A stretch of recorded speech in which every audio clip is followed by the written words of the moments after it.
এত বড় একটা মিথ্যে কথা বলতে চাইনি, কিন্তু এই আঘাতটা না দিলে তো আমি এই বাড়ি থেকেই বেরোতে পারবো না।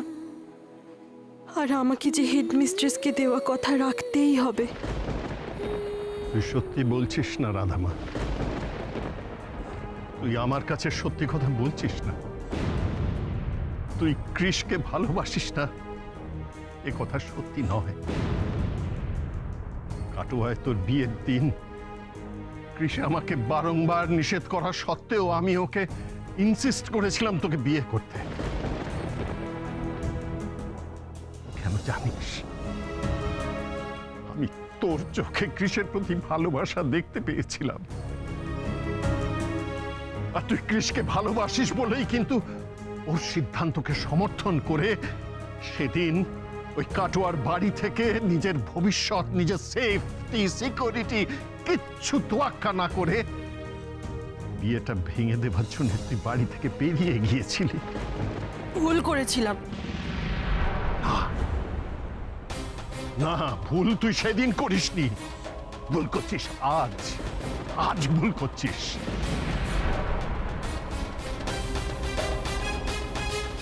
তুই নিজেকে ভুল বোঝাচ্ছিস যে তুই কৃষকে ভালোবাসিস না, কিন্তু সত্যিটা হচ্ছে আজ এই মুহূর্তে তুই কৃষের থেকে আর কাউকে বেশি ভালোবাসিস না রাধামা।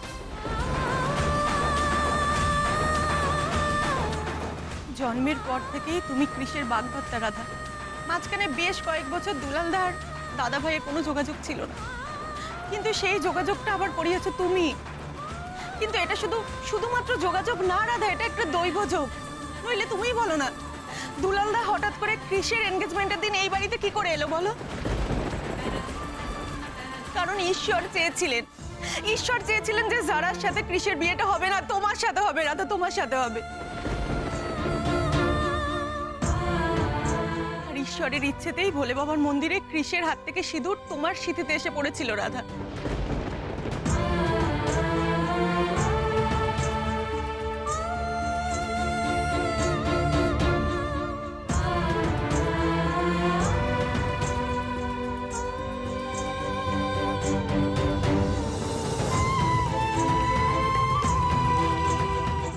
শুধু তাই নয় শিউলি, ঈশ্বর যে ওর বাঁ কাঁধে কৃষ্ণের মাসির চিহ্ন এঁকে পাঠিয়েছেন, তারপরেও তুই সম্পর্কটাকে অস্বীকার করবি, ডিভোর্স চাইবি। সম্পর্ক? কোন সম্পর্কের কথা বলছো তুমি? আমার সাথে তো ওনার কোনো মিলই নেই, আর আমার সাথে ওনার কোনোদিন মিল হওয়া সম্ভবও নয়।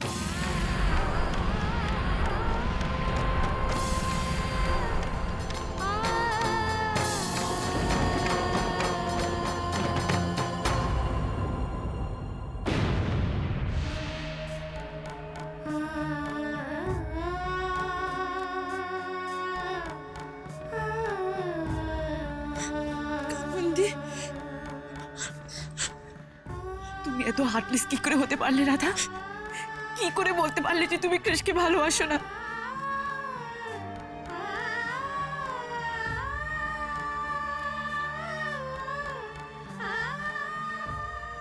আমি খাওয়া ছাড়া তো আর কিছুই ভালোবাসি না কাকুন্দি।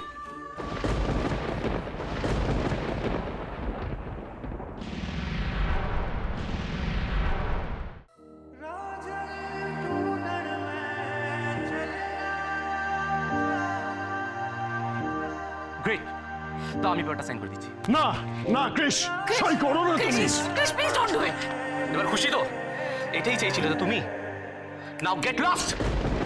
আমি আজ কুমড়োমুখকে যা বলে এলাম, তাতে তো কুমড়োমুখ এবার আমাকে ঘেন্না করবে গণেশ দাদা। করুক, আমায় ঘেন্নাই করুক, আমায় ভুল বুঝুক। আমায় ভুল বুঝে যদি কুমড়োমুখ ওনার জীবনের এত বড় একটা ভুল শুধরে নিতে পারেন, তার চেয়ে ভালো তো আর কিচ্ছু হয় না।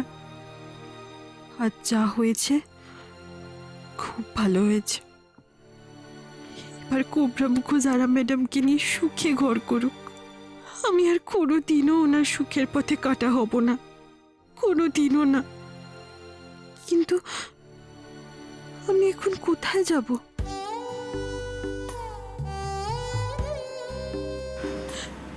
আমার সঙ্গে বিয়েটা কুমড়ামুখর জীবনের সব থেকে বড় ভুল। আমি তো ওনার যোগ্যই নই। সত্যি তো, আমার সঙ্গে থাকলে উনি কোনো দিনও সুখী হতে পারতেন না। অথচ উনি তো আমাকে নিজে থেকে বাড়ি থেকে বারও করে দিতে পারছিলেন না। রাধামা চলে গেল, তোরা কেউ আটকাতে পারলি না, কেউ পারলি না। কেন কৃষ, তুই কেন সই করলি? কেন? আমি কি করতাম দি? রাধা এতগুলো লোকের সামনে রীতিমতো আমার অর্ডার করে বললো ডিভোর্স পেপারে সাইন করে দেওয়ার জন্য। রাধা যাই বলে থাকুক না কেন, তুই শুধু রাধার মুখের কথা শুনলি। রাধার মনের মধ্যে যে ঝড়টা উঠেছে তুই সেটা বুঝলি না? এত দিনেও তুমি রাধাকে একটুও বুঝলে না কৃষ?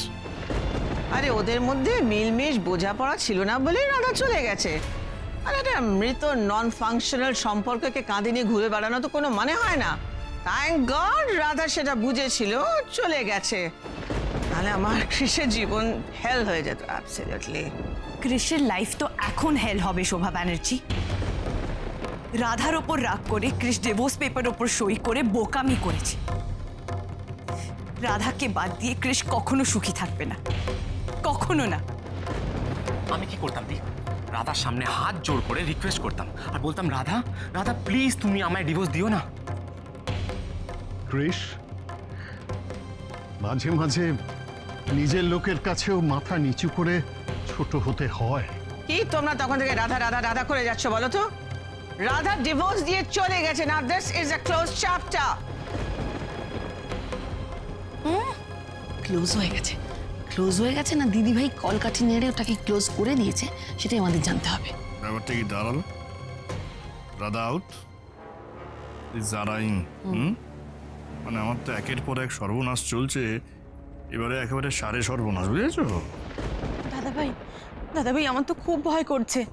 মেয়েটা এত রাতে বাড়ি থেকে বেরিয়ে গেল, এরপর রাস্তাঘাটে যদি যদি কোনো বিপদ আপদ হয় তাহলে তাহলে দুলালদার কাছে তো আমাদের কোনো মুখ থাকবে না দাদাভাই। মুখ না থাকার কি আছে?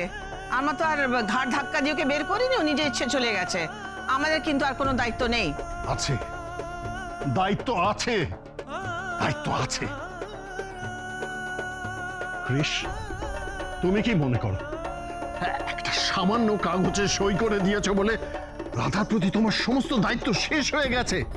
ড্যাড, রাধার ডেসপারেশন দেখে তো আমি অবাক হয়ে যাচ্ছি। ও এত রাতে এইভাবে ঘর ছেড়ে চলে গেল যেখানে ও কলকাতার রাস্তাঘাট কিছু চেনে না। She has crossed all her limits. ও নিজেকে ভাবেটা কি? ও একটা বড় প্রজেক্ট একা হ্যান্ডেল করে এতটা কনফিডেন্ট হয়ে গেছে কি ওর কারোর দরকার নেই। ও ডিভোর্স পেপার সাইন করে এইভাবে বাড়ি থেকে চলে গেল। ড্যাড, আমরা তো ওর মতো ডেসপারেশন দেখাতে পারবো না। আমাদের ওর প্রতি কিছু রেসপন্সিবিলিটিস আছে। রেসপন্সিবিলিটি? তুমি এখন আর রাধার জন্য কি করবে কৃষ? আমি রাধাকে খুঁজে নিয়ে আসবো। আর আজ যাও আমাকে অপমান করেছে তার শাস্তি দেব, আর এমন শাস্তি দেব যে ও কোনোদিনও ভুলতে পারবে না। কৃষ, কৃষ! ও মাই গড, কৃষ তো রাধাকে খুঁজতে বেরিয়ে গেল। ও আবার রাধাকে এ বাড়িতে নিয়ে আসবে না তো? আর আনলেই বাকি। আজ যদি তোমার কিছু হয়ে যেত, তোমার বাবাকে আমরা কি উত্তর দিতাম? ঠিক আছে, তুমি আমার সঙ্গে বাড়ি চলো। কি হলো শুনলে? আমার সঙ্গে বাড়ি চলো। কোন অধিকারে আমি আবারও বাড়িতে ফিরে যাব গোমরামুখ? তুমি আজ যা করেছো তারপর তোমার আমাকে প্রশ্ন করার সাহস কি করে রাধা? তোমার যা বলার ছিল তুমি বাড়িতে বলে এসেছো। এবার আমি যা বলবো সেটা তুমি শুনবে আর সেটাই করবে।